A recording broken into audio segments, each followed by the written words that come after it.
get started. So hello, everyone. My name is Jasmine Jennings, and I am the Federal Regulatory Affairs Attorney and Manager at We Act for Environmental Justice. I am so privileged to be here today for this panel titled Liquefied Natural Gas Through Her Eyes. We are speaking about LNG through the context of women, Black women who are advocates doing incredible work regarding liquefied natural gas. We are hearing from the experts, and I am so excited to spend this hour with you all and incredibly thankful for your time. And without further ado, I would like to introduce our incredible and amazing panelists today. Ms. Zulene, I will pass it off to you. And then Kari, if you would like to follow up, we will start with a round of introductions. Well, I got to be first, but thank you, Jasmine. When you come back on, please explain to people who WEAC is so they know. I am Zulene Mayfield. I'm the chairperson of Chester Residents Concern for Quality Living, or as we like to be called, CIRCLE. We're trying to get that name to catch on. We are in Chester, Pennsylvania. Chester is in between Philadelphia and Delaware. Roughly about 33 to 37,000 people. I say that because we know that we were undercounted in the last census, but it's an extremely densely populated area.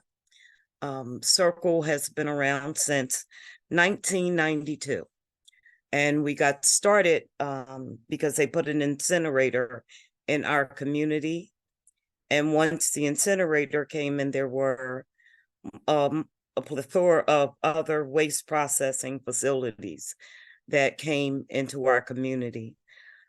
Currently, we are entrenched in a battle of a proposed LNG trying to be brought by a company called Penn America. Penn America has been around secretly moving about in the state of Pennsylvania some 4 or 5 years. We became aware of it last year, and we became aware of it because a reporter did a story on it and called me up and Circle up for a comment, and we were blindsided. We had no idea that this company was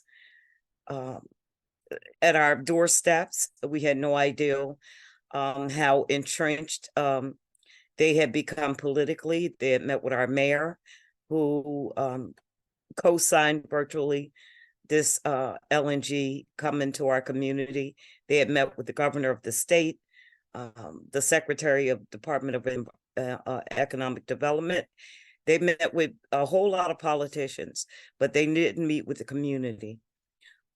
So eventually we did have a meeting with the CEO of Penn America, and we basically told him, you know, dude, this is not something that we want for our community. I have to acknowledge that when it first came about, we didn't know a lot about LNG because they're not primarily up in the northeast side of the United States. They're primarily in the Gulf. There was one who was trying to go just across the river from us in New Jersey, and they had been fighting it for maybe 3 to 4 years over in Gibbstown. And there's one in Maryland. But where they're talking about putting this thing at, it would literally be on top of people, literally. So the proposed plant is going to be the largest on the East Coast if they can get it sited, and we're going to do everything to make sure they never, ever are sited in Chester or any of the surrounding communities. So it's a huge battle. We're becoming just aware how many things are stacked against communities when it comes to these LNGs. But, you know, we're in a battle for it. And that's what we're going to do. We intend on stopping it with the help of people around the country and around the globe, because we have allies across the globe. So at this time, I'm going to pass it to Kari. Thank you so much. I tried to start my video, but it says I can't do it. Jasmine, I think it's on your end. The host has stopped it. Yes. But either way, hello, y'all.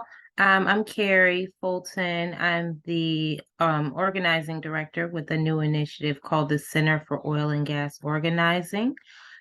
We started out last year because, for one thing, we saw the growth of the liquefied natural gas export as it was growing, and it's expanded. So now the United States is the largest exporter of liquefied natural gas in the world, and it comes on the backs of so many different communities. So I have the honor of working with some amazing community organizers and leaders, especially in the Gulf South and also in places like Pennsylvania with Miss Zulene, who are fighting tooth and nail to stop these projects from expanding, and also fighting the existing projects where they're at. So that's what we do. We work with community members to make sure that they have a strong stake and a voice in these federal regulatory processes, especially at one of the first steps, which is the Federal Energy Regulatory Commission.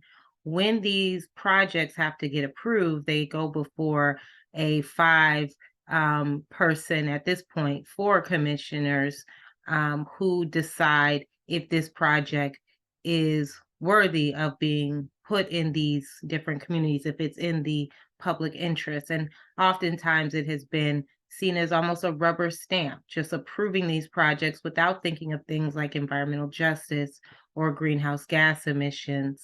And also in a way that doesn't necessarily account for the voices of community members. So it's our goal to make sure that more communities, one, have a seat at the table, and beyond that, have a stronger voice in the decision making of the future of our country and the future of our environment. So I'll stop there, and I see we have Ashley and Morgan on as well. That's so incredible. Morgan, are you able to hear and see us? Yes, I can hear and see everyone. I am getting the same message about my video, but that is okay. I will take the cue from Kari and just let it be my voice. I am Morgan Johnson. I am a senior staff attorney for NRDC, and I work on our sustainable FERC project. Kari said so well and perfectly the landscape that folks who are challenging and pushing back against new, unnecessary, unneeded, unjust LNG infrastructure are facing federally. The past few years have really been a sharp uptick in permitting on LNG infrastructure, the authorization of exports of LNG that are being approved by the Department of Energy. And that does not happen without, conscious decisions on the part of the government, the federal government, and the industry. And in my work, I use my voice, I use my law degree and law license to go to court and go to the agencies and challenge these requests to, engage in practices that impact communities forever. A lot of these projects that are approved remain approved and wholly unbuilt, but the impact still of just the approval, right, has significant, profound and lasting impacts on communities when they are unbuilt, and then when they certainly are, the health and well-being and cultural impacts are very significant. And so we, work with myself and other colleagues to help tell that story. But the most important folks to tell that story are the folks who are impacted by the projects, are threatened by potential projects. And so it is my joy and privilege to be able to help share that in those spaces before the agencies and before the courts. I am going to stop right there, and I am going to turn it over to Ashley to go. And it's nice to see your faces, everybody. Yay. I'm so glad we were able to get our cameras working. So happy to see y'all. And I should also add that Morgan is being quite modest. She is actually in Dubai right now. It is 2 a.m. And she was so gracious to join us for this really important conversation. So we're thankful to you, Ms. Zulene, Kari, our incredible panelists today.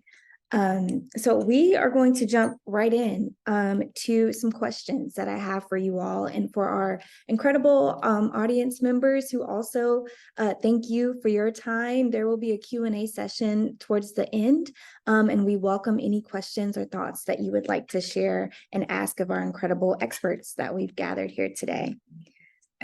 So first question for each of you is, how did you get involved in this work? How did you find yourself doing liquefied natural gas work?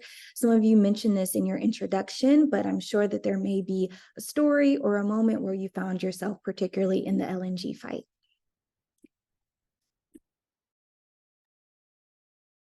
I'll go. As I said, we have newly discovered, or LNG has newly discovered, our little city in Chester, PA. They have been actively trying to gain allies or favor on trying to bring this to our particular community, to the point where they had the outgoing governor create something called a Philadelphia LNG task force. The task force just ended and made their report in a couple of weeks ago. Of course, it was favorable to bringing LNG to the southeastern side of Pennsylvania. Although the report did not say Chester, we know that Chester is the spot. A Senator, Anthony Williams, said so much. And throughout the course, they had 4 hearings, of which the community was locked out of basically all of the hearings, except for the last one. But baby, when they had the hearing in Chester, the community showed up and showed out on a Tuesday morning at 10 a.m. And we let them know without a doubt, Chester's different. Yes, we have corrupt politicians. Yes, we have everything that seems like is stacked up against our community. But we feel as though we are in a critical point where Penn America has not yet pre-filed with FERC or the federal agencies. And we believe that they have not filed because the CEO was saying last year on a couple of trade podcasts that they were going to file for the permit in the fourth quarter of the year 22. This is now the fourth quarter of the year 23. So we believe that they have not filed because the community is active. We're engaged, and we're letting everybody know that this is not a good thing. And we will do everything we have to do. And, you got to walk and talk and chew gum at the same time. So we have to educate our community. We have to apply political pressure, which we have done. we have engaged with allies that are well versed in LNG, because I said we came from a deficit. Our community's like, what is an LNG? What is that? Now, we fought a whole lot of things, from burning tires to burning trash to incineration of sludge, burning contaminated soil. You name it, at one point or another, Chester residents concerned for quality living has pushed it back. So now we have this massive thing called the LNG that is extremely politically connected, because they give a lot of money to the politicians.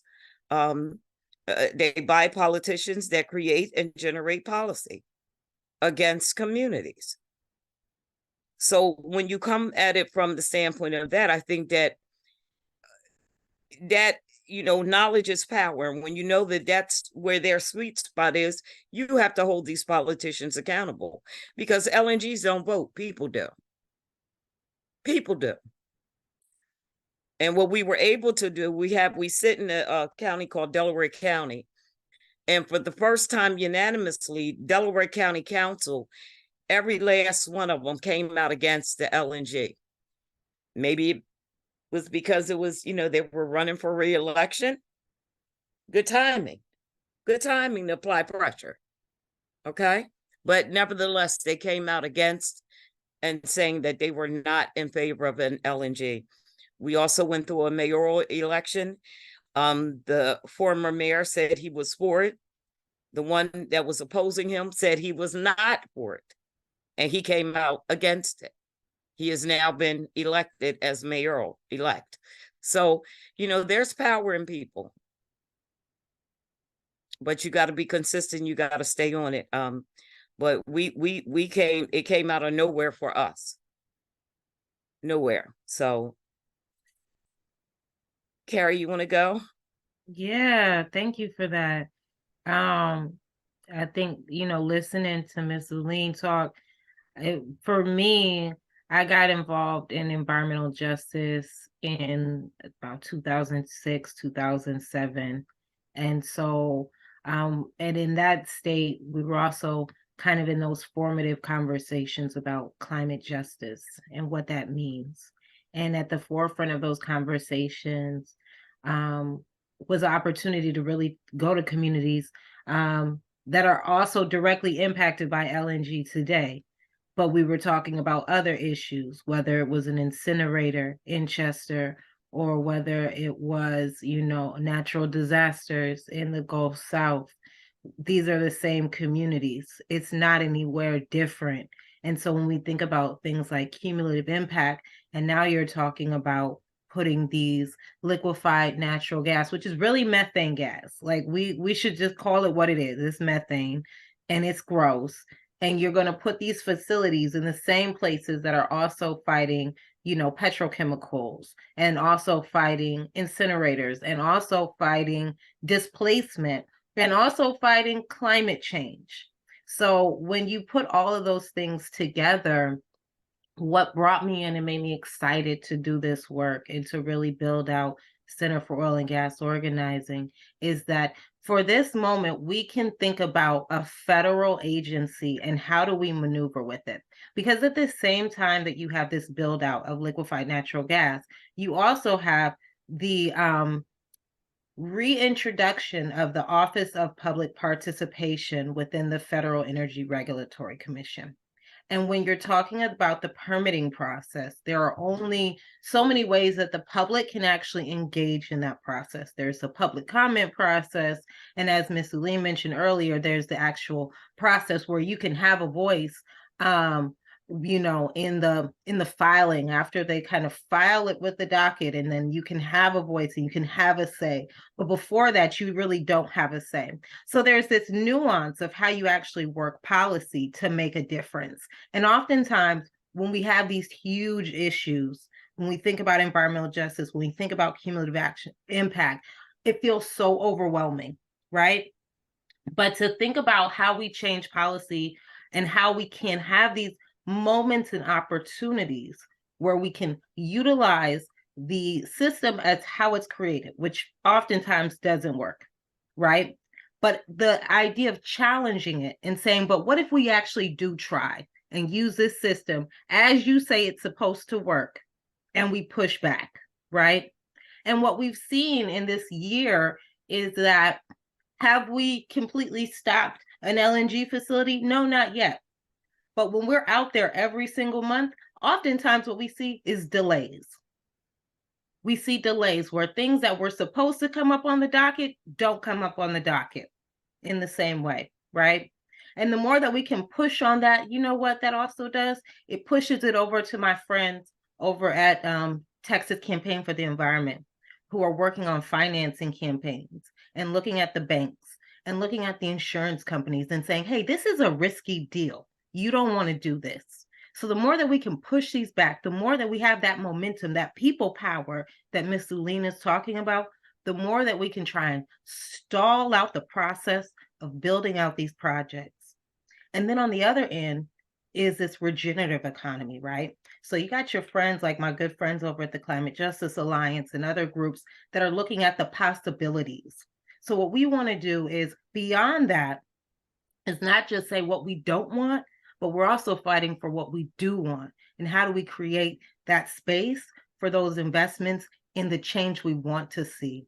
So I think it's a beautiful thing to think about the nuances of environmental justice. And a lot of that came out of the policy work of groups like We Act. So I'm really honored that, in my guiding points of how I got to this place for LNG, a lot of that came through the work of really strong pioneering groups like We Act. But I'll pass it on to Morgan. Thank you both. I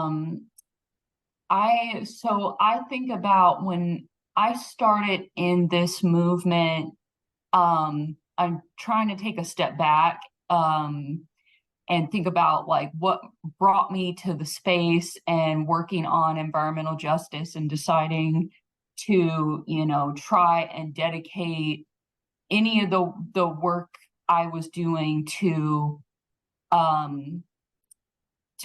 being involved in any fight for justice. And I just say, wherever there is a fight for justice, that's where I want to be, will make sure I am. And so this is, at the end of the day, like Kari said, a fight for justice. I had a law professor of mine from back in the day say that a law degree is a license to confront authority. And so that is what we do.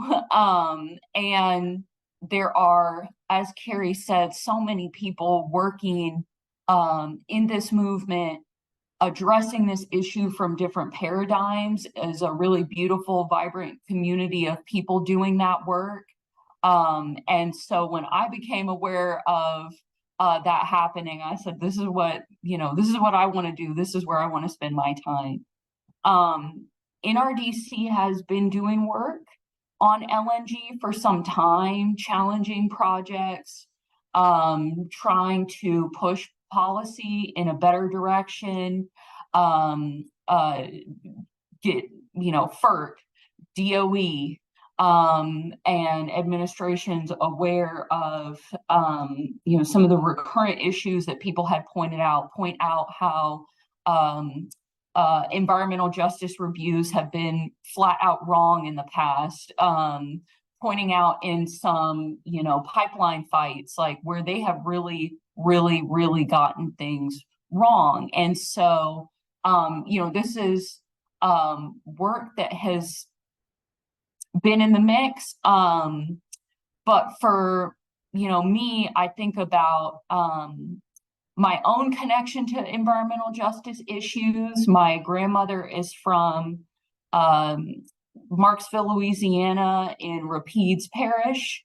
That is Cancer Alley.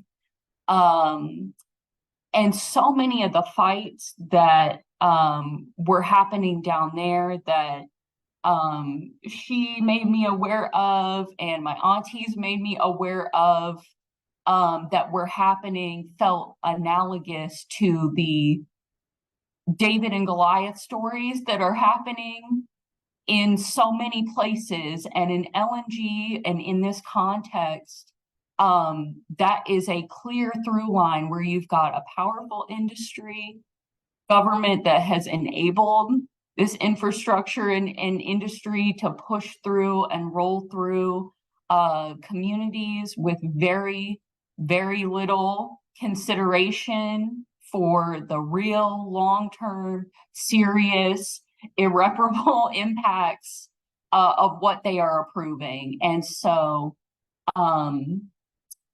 yeah, that's, that is my connection to it. I'm glad to be in the mix pushing back. My skill set is just one of the many that are in the movement, that are in the fight, that are needed, that are working, like Kari said, that are turning the tide. People are paying attention to these projects. I say when we started working on CP2 LNG, which is an LNG project that would be, it represents the largest potential LNG project with the largest emissions footprint, climate footprint that the US would ever approve. Working on that the past 2 years at the beginning of it, it's hard to get the spotlight sometimes on projects. And if you look at where we are today, many people know what that project is from around the world. People are talking about it, thinking about it. Like I said, I'm here at COP28. This is one particular project in one particular place, but people know what it is because it represents so much more. And so I just, want to give a shout out to the people of this movement because they are really, really turning the tide in ways that have been significant since the 2.5, almost 3 years that I've been working on LNG issues specifically. Things have really, really turned. There's greater awareness and strength. And everybody should be proud of the work that they are doing. We will keep doing it, but it needs to be celebrated. And the leaders of the movement and folks who are fighting on the very front lines are the ones who are enabling that. Well, Morgan, I just want to piggyback off of something that you said. These are David and Goliath battles, but we all know how that story turned out. Yes. Okay. I ain't got a problem with David or the stone. So we know how that story turns out. What I do want to say is that, there are people that are in these LNG movements. When you are a frontline community, you're not aware of the WEACs or the NRDCs because they don't. Well, in a sense of WEAC, I have a relationship with WEAC, so they know us and we know them. But the NRDCs and these larger groups that are in these battles, when you identify and you see that there's a project potentially coming to Chester, it should always be on a all deck on hands type of push. We need to take one of these companies, and I think Penn America is it, and make a freaking example of them. How they gonna get their ass beat, okay, in a community? That's the viewpoint I come from. We are going to make an example on how to open up a can of whoop ass on a company. Kari has witnessed it. She's been there. And she can tell you when she came to that hearing, we take no prisoners. We take no prisoners, but there are other communities that are facing these type of challenges, and they are not, they need resources. We need lawyers. We need technical people. Fortunately, and I had the people, the Delaware River Keepers across the river who was able to come and assist us and teach us. But if I had not known that there was a battle there, I wouldn't know where to go at for resources. And you know, many times when you're 10 toes down your frontline community, you think that you're in these battles all alone, and you're not. You're not. So that's what we need to do better. From those, you know, Kari was wonderful. They came, they reached out. I didn't know they existed, but I know now, you know. So I think that that is the one, you know, deficit I see in these type of battles. Resources, people, lawyers, technical people come in and teach the community. What the hell is this? And how do we counter it? We didn't know exactly what it was, but we know that it is not something beneficial to our community, because every time they try to bring something to our communities, it's never for our good. It's always something that it's an undesirable for somebody else's community. So I just wanted to add that point to it. No, that's big facts. And one of the things I think is also really key and critical that I love to see is how much communities learn from other communities, because these fights, they happen on these schedules, of course, with the docket. And sometimes your community is on the docket and sometimes it's not. But building that collective, and what I've seen is, you know, what I think is beautiful is I do see people like Miss Zulene talking to Travis with the fishermen down in Cameron, Louisiana, and Absolutely. talking, you know, and That's my bringing dog.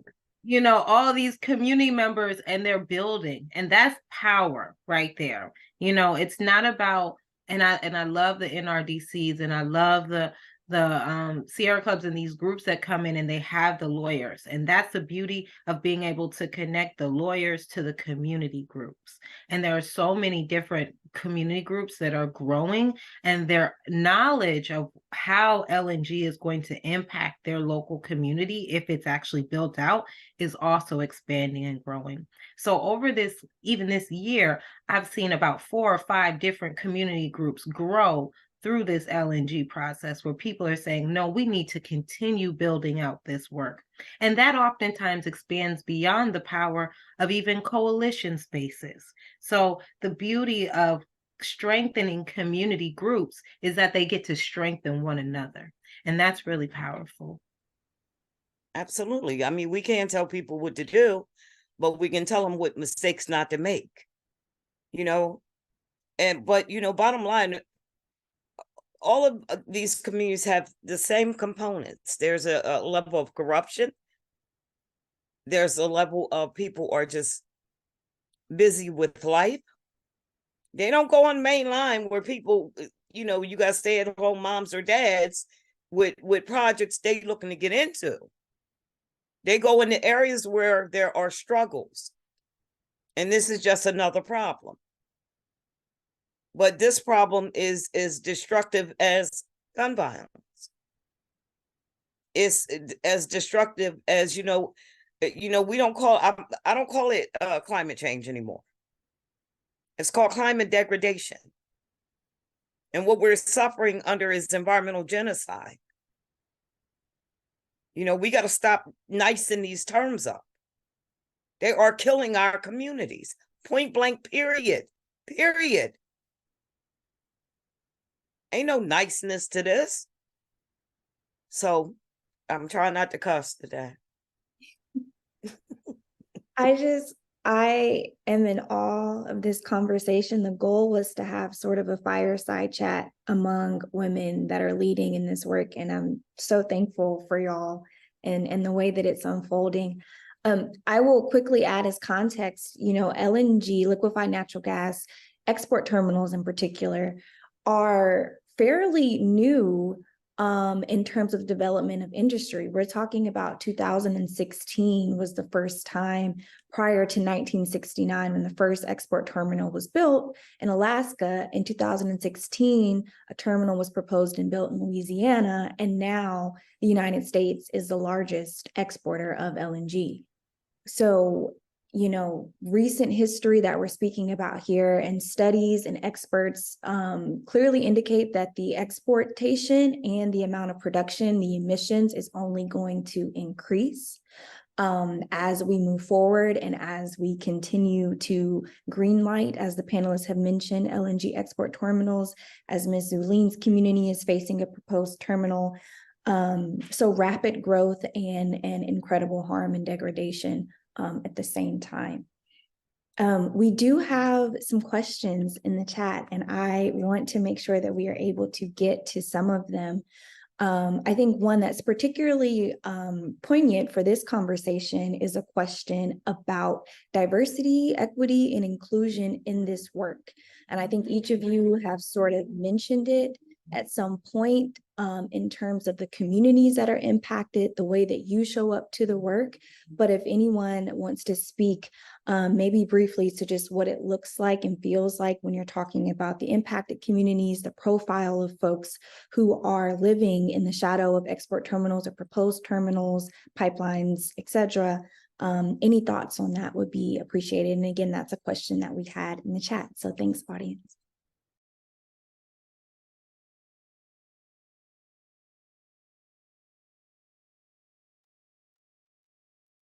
Is the chat different from the Q&A spot?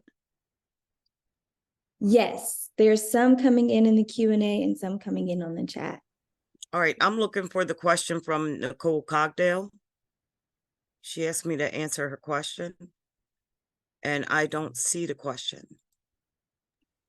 I think Nicole had a question about equity and inclusion in this work. Can you repost the question for me? Hallie Parker had a question. Mr. Lynn, can you talk a little bit more about you? Does industry, we bring jobs argument?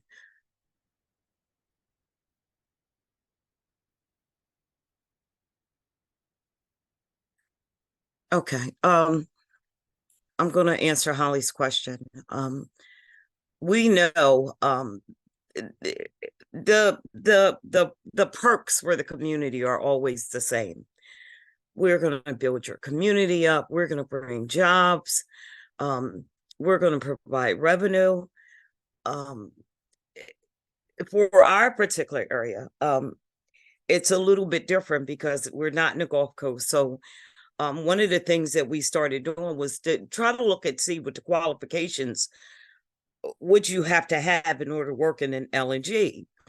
And we went on Career Builder, Indeed, and some of the LNG actual sites to find out what they were looking for in terms of qualifications. And one of the first things that set out like a neon light was that you must have 5 years experience working in an LNG. Well, because we're in Pennsylvania and there are no LNGs there, that disqualified a whole lot of people. So our counter argument to that was going to be, we don't have people up here that's qualified to even work in an LNG.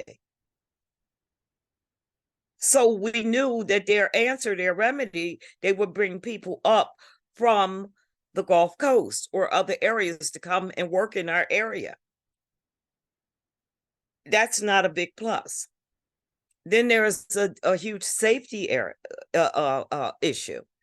And unfortunately, we've learned from our friends and our communities along the LNGs in the Gulf Coast and the other areas, what life is actually like for them, since they are living with them. We've talked to James Hyatt, we talked to Travis Dardar, we talked to these people and we've had them come onto our meetings to talk to our community as actual experts. Okay, then we talked about the safety issue of LNG. We determined that, hey, our firefighters aren't even equipped. When there's an accident, they don't have the proper equipment or the proper training or anything. Then we discovered that most LNGs, the federal government has determined that they are targets of, or could be, potential terrorist targets. So we put that out in the community. And that, you know, when there's an eruption, because the eruption could come from the gasification of because the one that they're proposing to bring to Chester, they would do the gasification on site, which is another round of danger or incident of disaster could happen. And then there's the incidents of having a rupture in the pipelines. And, you know, our Chester doesn't have an emergency preparedness plan. There's no mechanism to notify people in the event of an incident. Not a siren, not a horn, nothing. Then there's the issue of 40% of our people don't drive. So if an evacuation was to happen, how would it take place? What does that look like? And these are all questions that we put to our local government and our county government, because they all would have to respond. So I think that, you know, what we've done in Chester can be replicated, because when it gets to the federal level, I think that that's way outside of our spectrum. There's not much pressure you can put on them. In my opinion, I think that the pressure has to be, you got to turn the screws locally. The people you see every day. Yo, let me talk to you about this LNG. Hey, Miss Councilwoman, where do you stand at on this LNG? Because this is dangerous. They are dangerous. We know that they're dangerous. Unfortunately, we've learned it from our communities that are in the Gulf Coast. And that's not what we want for our community. And when they start talking about all the benefits, the economic benefits, you know, the particular company that was talking about coming here, their figures have gone all over the map. From the actual documentation that they put out, they said that Chester would earn $13 million in 20 years. Well, that ain't nothing. That's nothing. But this year, the figure went up to $30 million a year. It still ain't enough. It's not enough. It'll never be enough. So I think that those are the things that you have to do when you're faced with these type of things.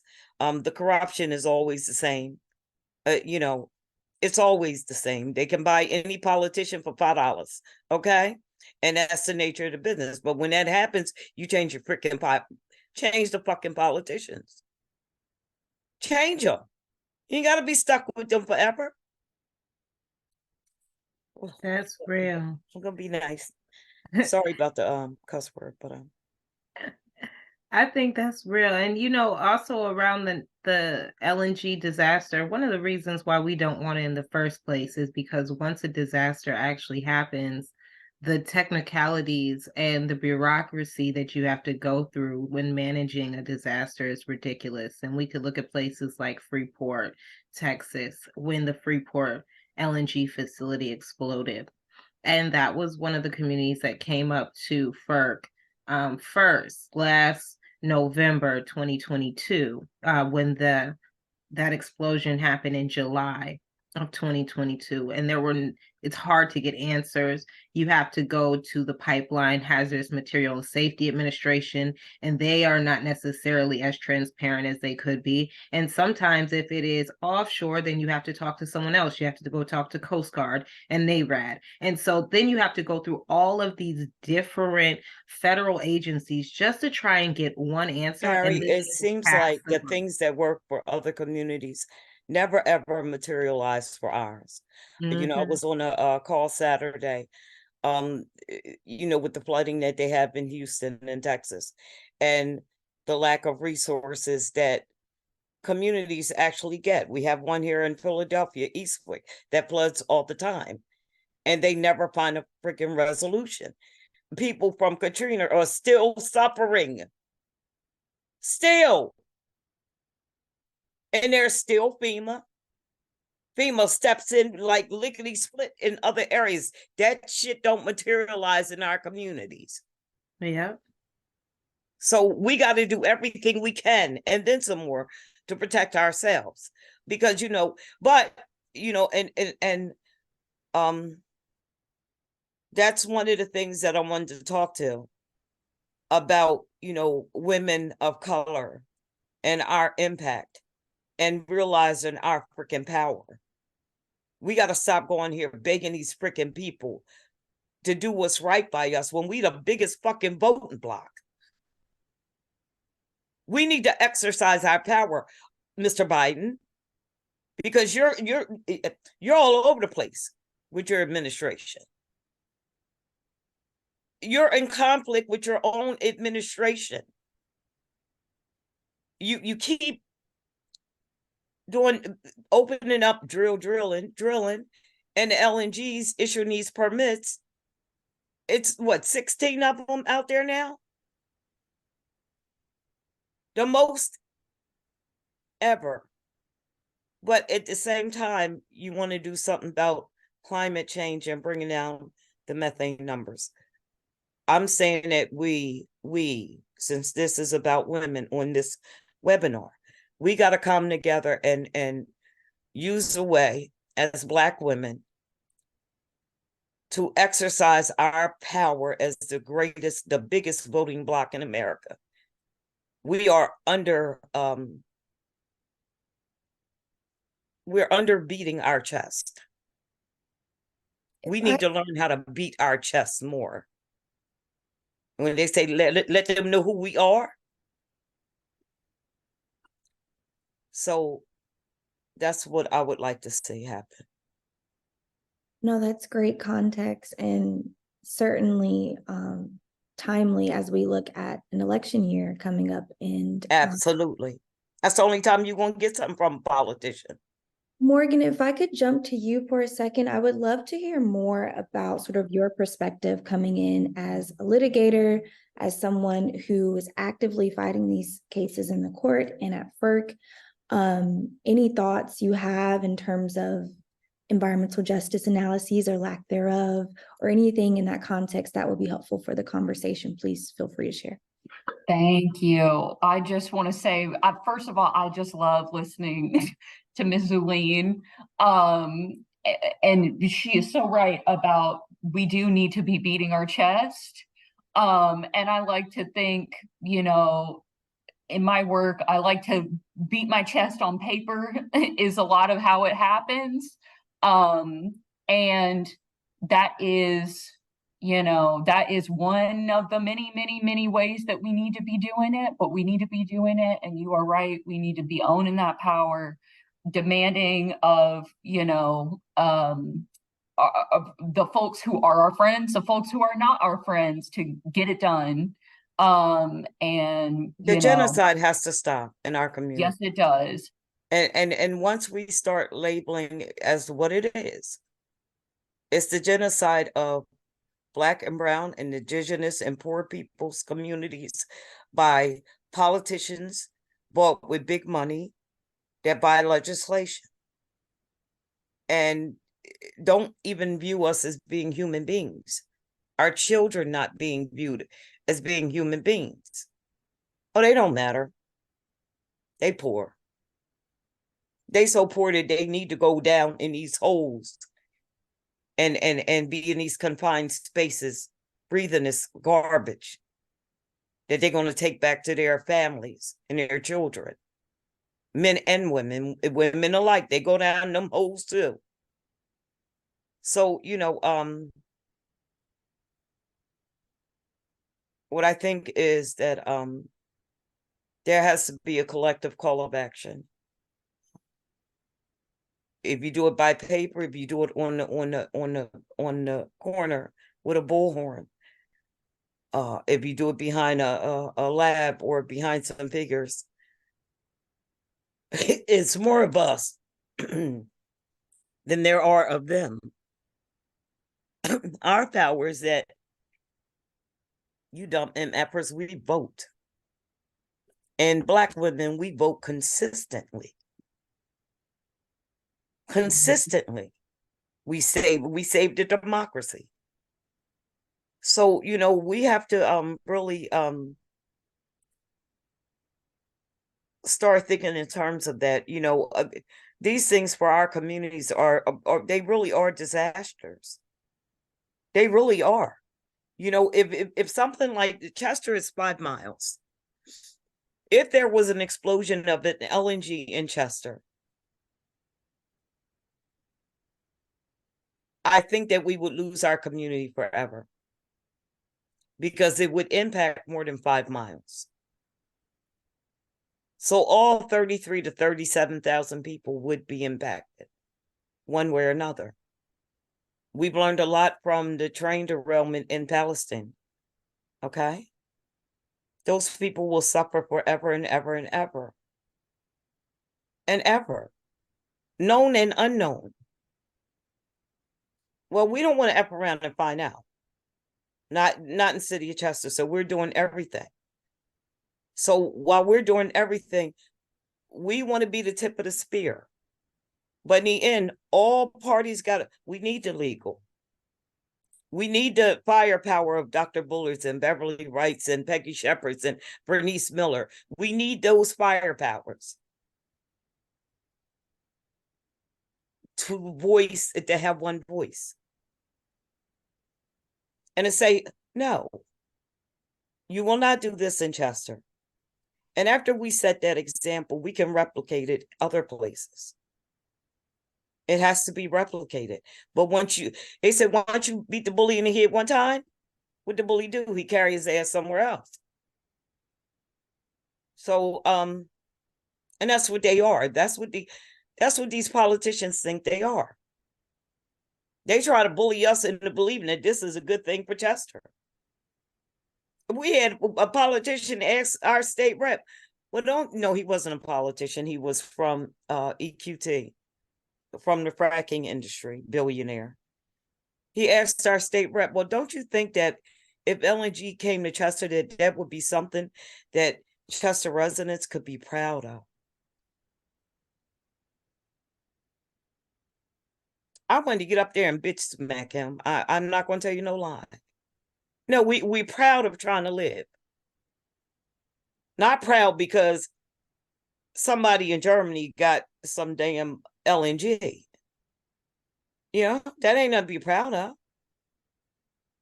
We have other things to be proud of, such as saving our community. So no, that's totally right. Morgan, I was curious if you had any thoughts, and then in our last final minutes, we'll wrap up and share some resources on how to stay connected.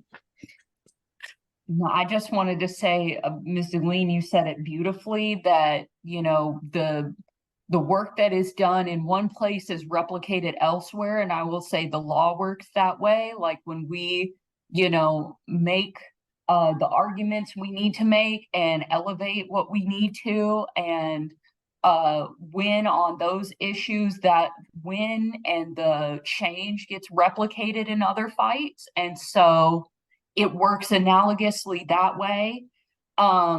I just wanted to chime in and say it's also, you know, part of what we do is elevating like on the jobs piece or the benefits piece, when the industry and the government are way overestimating benefits to communities that are not fully benefiting communities in any way. It is our job to push the heck back on that and level set and raise health issues have a cost. Quality of life issues because of these projects has a cost. The view shed, light, noise, all of that has a cost associated with it.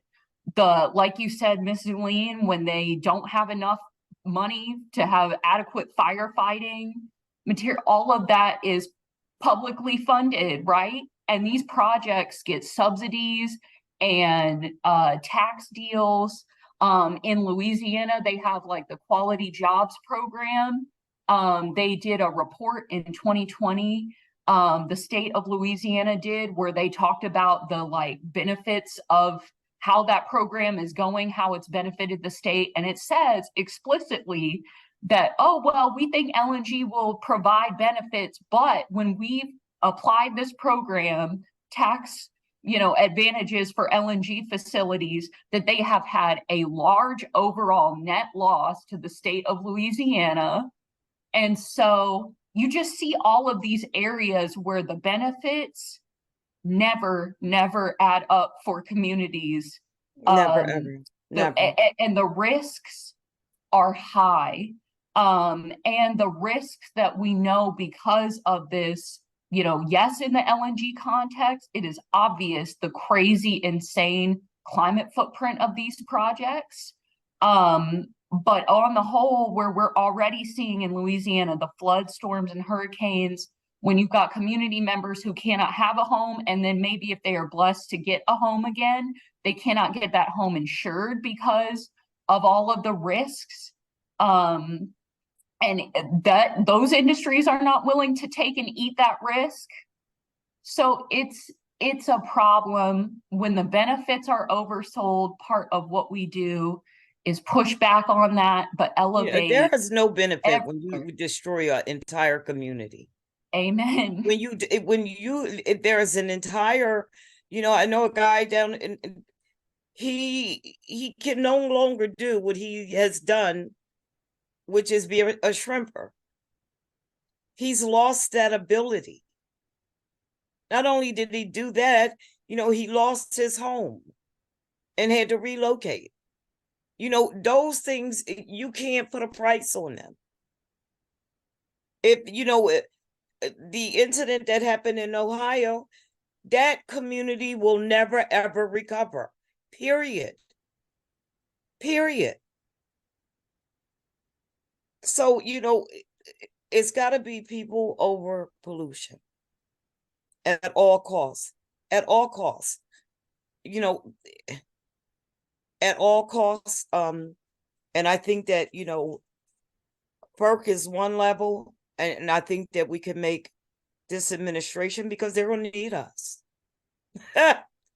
They are going to need us, and they're going to need us big time.